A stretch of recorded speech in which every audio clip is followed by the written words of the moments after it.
Bamboo paneer tikka. एक गांव में मुरारी नाम का एक आदमी रहता था। उसके पास गाय और भैंस थी। उसका मोतीलाल नाम का एक दोस्त था। मोतीलाल मुरारी के पास आता और दूध लेकर चला जाता था और वो घर घर जाकर दूध बेचा करता था। एक दिन मोतीलाल, तुम्हारे पास से मैं दूध लेकर बेचता हूँ तो लोग बहुत खुश होते हैं, कहकर मुझसे सारे कस्टमर खुश होते हैं और तुरंत पैसे देने को तैयार हो जाते हैं। ये लो रे तुम्हारे इस महीने के पैसे, से कहकर उसे पैसे दिया। और क्या है, हमारे गाय और भैंस ठीक रहते हैं तो हम भी ठीक रहते हैं। कुछ दिनों बाद मोतीलाल अचानक गुजर गए। मोतीलाल का बेटा मनीष दूध का व्यापार शुरू किया।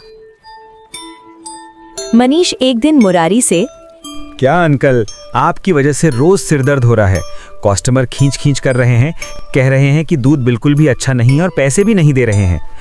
आप मेरे पिताजी के दोस्त हो, सोचकर आपसे दूध ले रहा था। अगर देना है तो अच्छे दूध दीजिए। पता नहीं मेरे पिताजी आपसे इतने दिनों से दूध कैसे ले रहे थे। मनीष ऐसा बोल के बिना पैसे दिए वहां से चला गया। मनीष मुरारी से लिया हुआ दूध ले जाकर एक अच्छे होटल में गया और वहां के मैनेजर से, पूरा ओरिजिनल क्वालिटी का फ्रेश दूध है सर, एक बूंद पानी भी नहीं मिलाया है इसमें। इस तरह का दूध आपको कहीं नहीं मिलेगा। हाँ जानता हूँ भाई, इसलिए तो मैं कहीं और लिए बिना तुमसे ही खरीदता हूँ। ये लो तुम्हारे पैसे, कहकर पैसे दिया। ऐसे ही कुछ दिन बीत गए। मुरारी एक दिन अपने बेटे को फोन लगाता है। सुनो बिक्की, मुझे तुमसे कुछ अर्जेंट बात करनी है, इसलिए तुम जल्दी घर आओ। ऐसा कहा। बिक्की को कुछ समझ नहीं आया। अगले दिन मुर्रा अपने बेटे से, मैं हमारे गाय और भैंस को बेचने की सोच रहा हूँ। इतने दिनों से मैंने इन्हें बराबरी से पाला और पोषा, अब मैं वो काम नहीं कर सकता हूँ, इसीलिए तुम्हें बुलाया।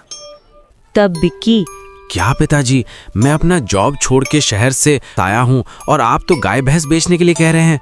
मुझे तो कुछ समझ में नहीं आ रहा है। मोतीलाल जब तक था तो कोई परेशानी नहीं हुआ था, लेकिन जब से उसका बेटा हमसे दूध लेना शुरू किया तब से परेशानियां शुरू हो गईं। अब मैं इस उम्र में घर घर जाके दूध कैसे बेचूंगा बताओ, पैसों का नुकसान भी हो रहा है। ऐसे मुरारी ने जो हुआ सारी बात बताई। पिताजी, आप उस मनीष के बारे में मत सोचिए और आपको कहीं घर घर जाकर दूध बेचने की ज़रूरत नहीं है।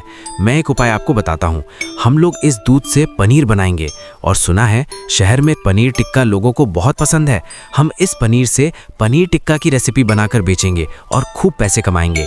हमारे घर के पास बहुत सारे बैम्बू है ना, हम लोग उस बैम्बू का इस्तेमाल करेंगे, उसके अंदर पनीर डाल के पकाएंगे तो उससे 1 रुपये भी खर्चा नहीं होगा। एक दिन मनीष दूध के लिए आया। देखो मनीष, अब तुम्हें परेशानी उठाने की जरूरत नहीं है, हम दूध का व्यापार बंद कर रहे हैं। मनीष ये सुनकर घबरा गया। फिर मनीष, मैं तुम्हारे यहाँ से दूध नहीं खरीदूंगा तो मेरे अलावा भी कोई नहीं लेने वाला है। आप मेरे पिताजी के दोस्त हो कह के मेरे नुकसान होने के बाद भी आपसे दूध खरीदा, और देखता हूँ मेरे अलावा आपसे दूध कौन खरीदता है। आपको दूध फेंकना ही होगा। हमारा दूध है, हम फेंकें या बेचें हमारी मर्जी, तुम्हें इससे क्या, और जल्दी यहाँ से निकलो। उस दिन मुरारी दूध से पनीर बनाया। बिक्की उस पनीर के टुकड़े करके मसाला डालकर बैम्बू में डालकर पनीर टिक्का बनाने लगा।